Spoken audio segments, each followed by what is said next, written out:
삼식나무와 상사화, 각종 야생화와 나뭇잎이 계절마다 모습을 달리하는 곳. 천혜의 비경 속에 자리한 불갑사.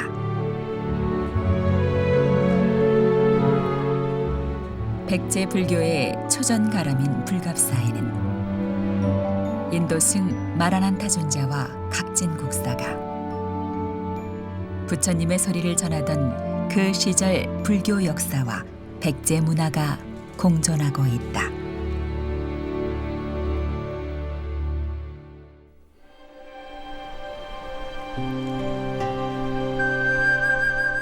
무악산이 연꽃 모양으로 감싸 안고 있는 불갑사.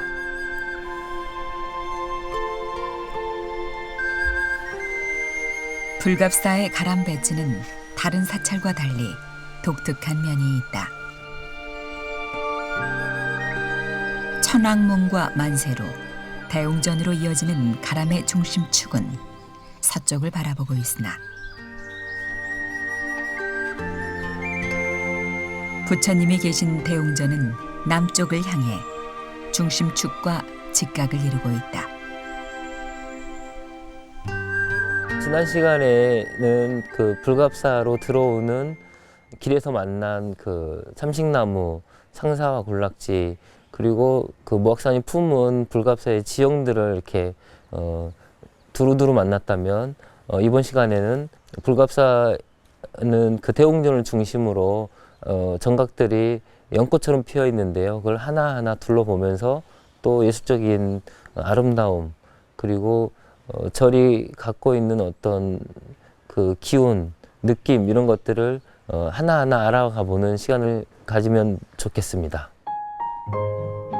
꽃의 심지처럼 대웅전이 자리한다면 꽃잎의 형국인 또 다른 정각들. 현재 요사체로 사용되고 있는 일광당은 1620년에 준건된 건물인데 구부러진 목재들을 꾸밈없이 다듬어 세움으로써 자연미를 살려낸 훌륭한 건축물이다. 네, 지금 일광당은 대웅전의 바로 오른편에 있는 건물이고요. 이곳은 지금 스님들이 그 생활하시던 공간이 요사체입니다. 정면 5칸에 측면 3칸으로 비교적 큰 요사체입니다. 그리고 그 칸수로만 하면 지금 만세로하고 같은 크기인데 물론 이제 규모는 좀 더 작습니다. 그 일광당 건물의 가장 특징은 그 단청이 없이 그 아담한 건물 형태이고요. 또 벽도 단청을 쓰지 않고 백회를 써서 이렇게 하얗게 마감한 게 마치 오래된 한옥을 보는 것 같은 느낌입니다. 근데 여기서 특징적인 게 기둥을 보시면 조금 그 다르신 점을 확인할 수 있을 것 같아요. 지금 저쪽 끝에 있는 기둥은 나무 높이에 맞게 돌을 괴해서 그 기둥을 살렸고요. 이쪽은 또 나무가 길어서 괸돌을 낮춰가지고 지은 게 특징이고요. 지금 저쪽도 그렇고 이렇게 오래된 나무 자체를 훼손하지 않고 그대로 살려서 지은 게 가장 큰 특징입니다. 그리고 그 한옥 같은 건축 형태인데 다포를 얹고 있어서 이게 그 절의 한 공간인 그 요사체 공간을 했다라고 이렇게 그 건축적인 의미를 살펴볼 수 있을 것 같습니다.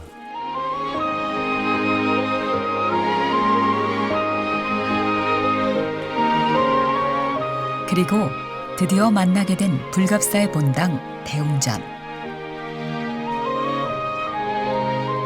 대웅전은 18세기 이전에 지은 정각으로 다른 절에서는 보기 힘든 독특한 양식들을 발견할 수 있다. 불갑사 대웅전은 정면 3칸, 측면 3칸으로 구성된 구조고요. 18세기 경에 건축된 양식입니다. 그리고 현재 이제 보물 830호로 지정되어 있습니다. 그 불갑사의 대웅전의 가장 큰 특징이 바로 이 꽃문살인데요. 꽃문살을 많이 볼 수 있는 그 문양은 아니고요. 사실 그 운문사나 서울의 흥천사나 그리고 지금 여기 이제 불갑사 이렇게 이제 몇 곳에서 만날 수 있는 게 바로 이 꽃문살입니다. 근데 이곳의 꽃문살의 특징은 그 각각 문 칸마다 모양이 다 다르고 또 한 문칸 안에 들어있는 꽃 모양이 달라요. 국화꽃, 모란꽃, 연꽃, 이렇게 다양한 꽃들이 장식되어 있는 게 특징입니다. 원래 불갑사 대웅전 앞에는 최근까지 그 일본 스타일의 석등이 있었다고 합니다. 근데 그거는 정서상 민원이 제기돼서 지금은 철거된 상태이고요. 당간도 뭐 이 위치를 옮기거나 이렇게 한 게 아니고 그냥 그 훼손 그 틀어져 있는 장면 자체를 마당 한가운데 그냥 그대로 살려서 보존하고 있습니다. 조선 후기 불전의 양식을 따랐지만 곳곳에서 발견되는 대웅전만의 색깔. 그곳에 역사가 고스란히 드러난다. 불갑사 대웅전에서만 만날 수 있는 독특한 것이 있습니다. 그 바로 그 지붕 위에 있는 용마루 딱 가운데 있는 그 삼존불대입니다. 이 삼존불대는 그 인도승 마라난타가 백제 불교를 전하면서 그 귀면이라는 어떤 이 절을 지키고자 하는 어떤 수호신 같은 그런 의미로 그 상징 조각을 해놓은 곳인데요. 아마 이거는 그 다른 절에서는 없고 이 불갑사 대웅전에서만 볼 수 있는 독특한 양식입니다. 그래서 지금 대웅전을 하나하나 이렇게 자세히 들여다보면은 그 마라난타 흔적을 만날 수 있는 곳이 많이 있습니다. 그래서 그 중에 하나가 바로 또 그 건물의 기둥과 그 다포 사이에 중층다포 하나 더 들어가 있는 게 특징입니다. 그래서 다른 곳에서는 좀 보기 어려운 구조인데요. 기둥과 다포가 바로 연결되는 경우가 많은데 다포와 기둥 사이에 포가 하나 더 올라가 있는 게 가장 큰 특징입니다. 그리고 다포 공포 위에 보면 내 귀퉁 위에 이제 용이 좀 이렇게 조각이 섬세하게 화려하게 조각되어 있고요. 또 그 대웅전 현판 옆으로 그 대웅전을 지키는 것처럼 용이 그 용 문양이 화려하고 또 혀를 내밀고 있는 용 문양도 있고 이를 다물고도 있고 그래서 좀 익살스럽기도 한 다양한 문양들로 이렇게 장식되어 있는 걸 볼 수 있습니다. 이런 것도 이 마라난타가 백제의 불교를 전하면서 그 마라난타 흔적을 만날 수 있게 그 보존하고 또 건축의 의미도 그걸 반영하지 않았나 싶습니다. 그래서 불갑사 대웅전을 보실 때는 꼭 그 용마루 가운데 있는 삼존불대를 꼭 찾아보시길 바랍니다.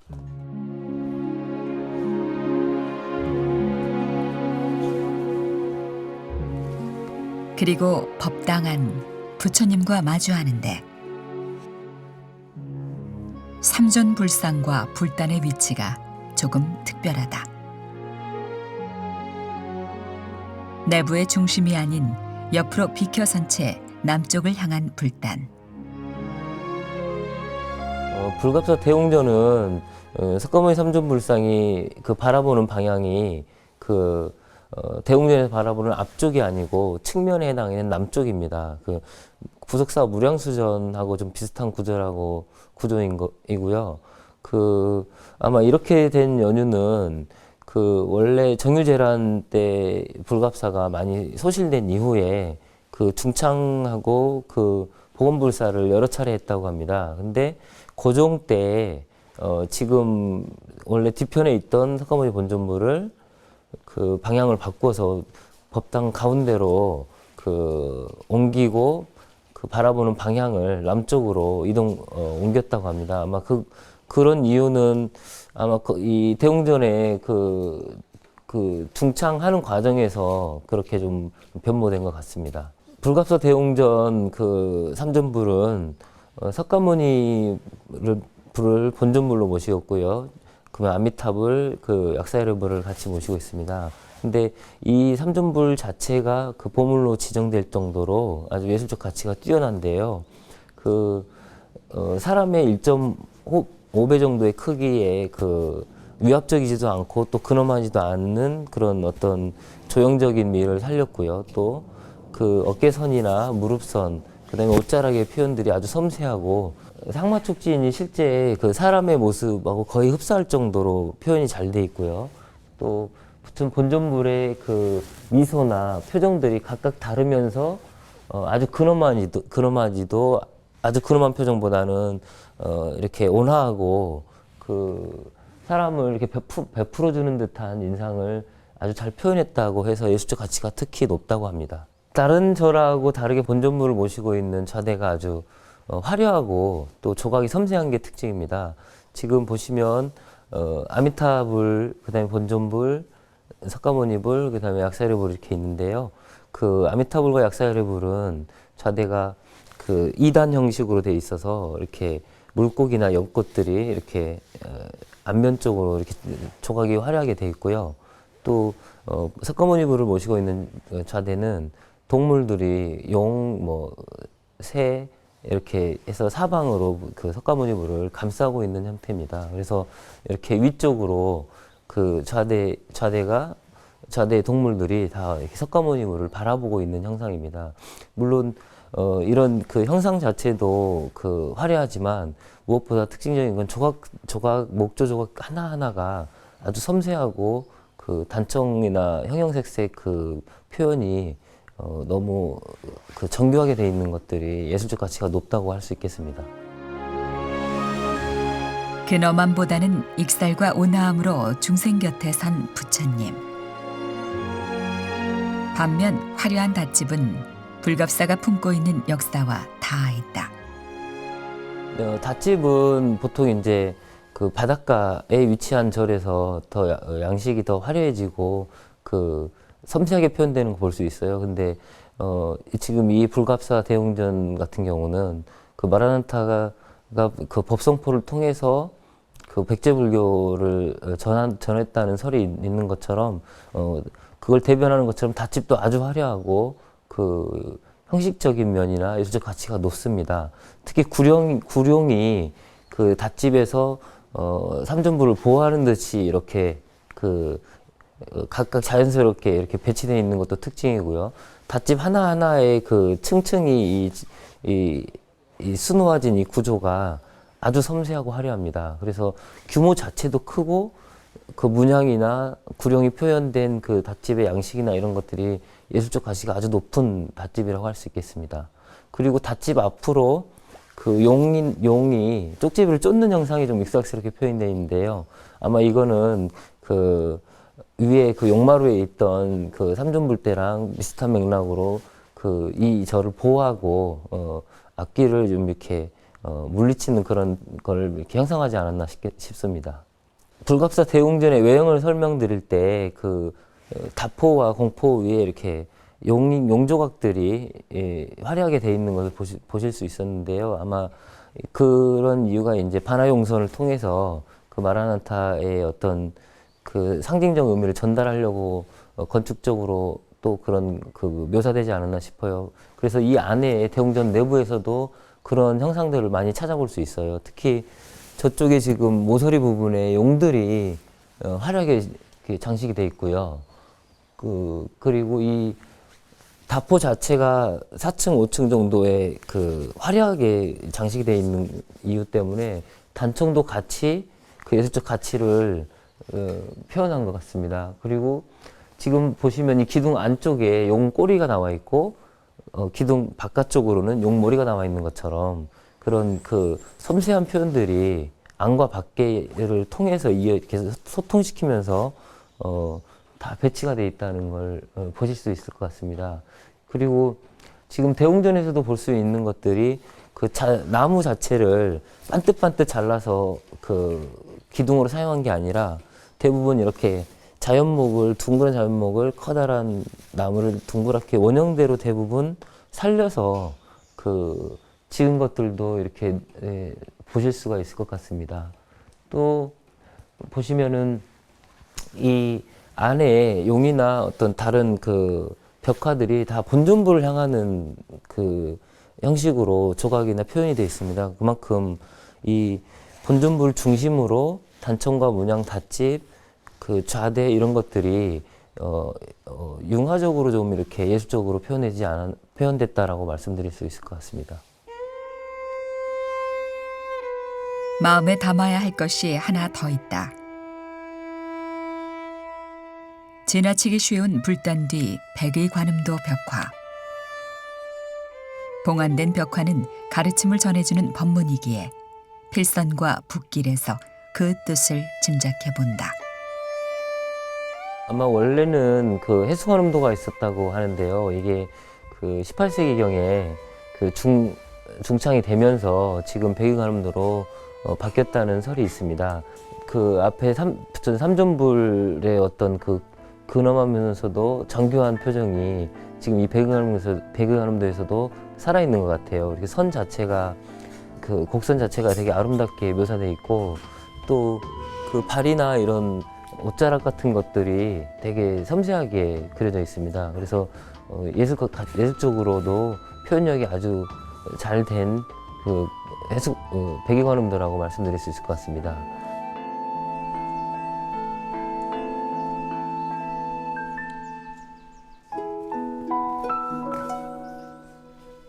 불갑사를 말할 때 빼놓을 수 없는 또 한 사람.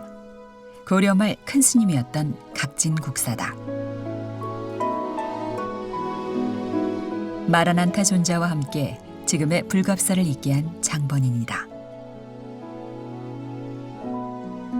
불갑사 대웅전 바로 옆에 위치한 각진국사 자원탑입니다. 근데 각진국사는 그 고려 말 공민왕 때 왕사를 지냈을 정도로 큰 스님이셨고요. 또 송광사가 배출한 16국사 중에 한 분이십니다. 그만큼 큰 스님이셨다는 말씀이고요. 또 각진국사는 불갑사하고 인연이 좀 특별하셔서 여기에 머무셨을 때 승려분이 1000여 명이 넘으실 정도로 외적으로나 내적으로 크게 중창을 일으키신 분입니다. 그래서 불갑사에서는 아마 가장 큰 스님으로 추대받고 있고 또 이렇게 자원탑을 모셔서 기리고 있는 것 같습니다. 각진국사 자원탑은 지금 고려 후기에 만들어진 작품으로요. 근데 원래 이렇게 탑신 위에 탑갓이 있었을 것 같은데 지금 아마 유실된 것 같아서 익살스럽게 저렇게 돌을 올려놓은 것 같고요. 지금 아마 이 비가 정유재란 때 좀 많이 회생되지 않나 추측이 되고 있습니다.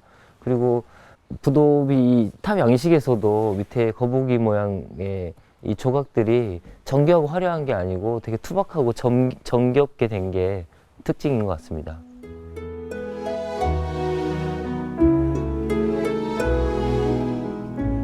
발길을 거두기 전에 들른 수다라 성보박물관. 불갑사가 불교의 성지와 다름없는 백제의 고차림을 증명하되 이곳에서 마라난타 존자의 행적과 불갑사에 숨어있는 유물들을 만날 수 있다.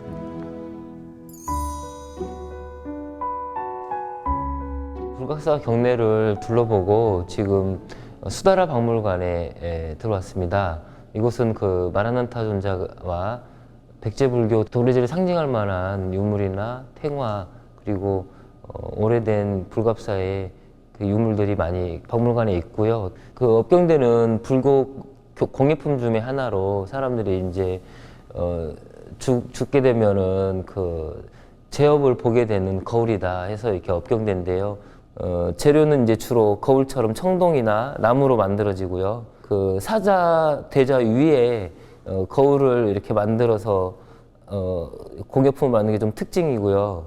그 다음에 기법 자체가 조각이 이렇게 화려해 가지고 해학적인 모습도 잘 표현돼 있고 또 사자의 생동감 있는 모습도 익살스럽게 잘 표현된 게 특징입니다.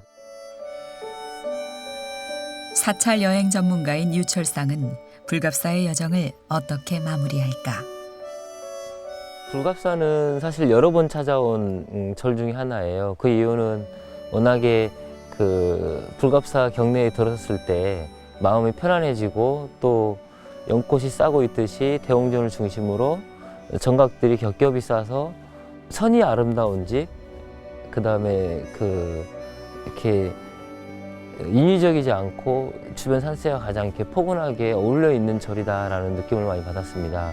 그리고 고민거리가 있거나 꼭 빌고 싶은 소원 한 가지씩을 가지고 오셔서 소원을 빌면 꼭 이루어진다는 이야기가 있으니까요. 기도처로도 아주 좋은 기도처로도 추천을 드리고 싶은 절입니다.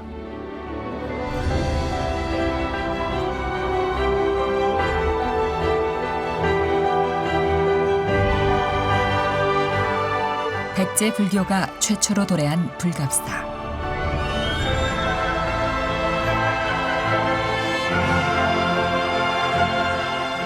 가람 안에서 마주하는 남방불교의 흔적과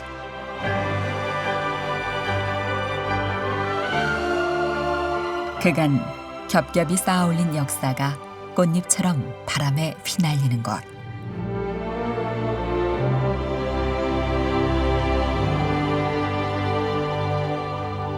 선이 아름답다는 불갑사는 한없이 온화하면서도 수려한 부처님의 미소와 닮아 있다.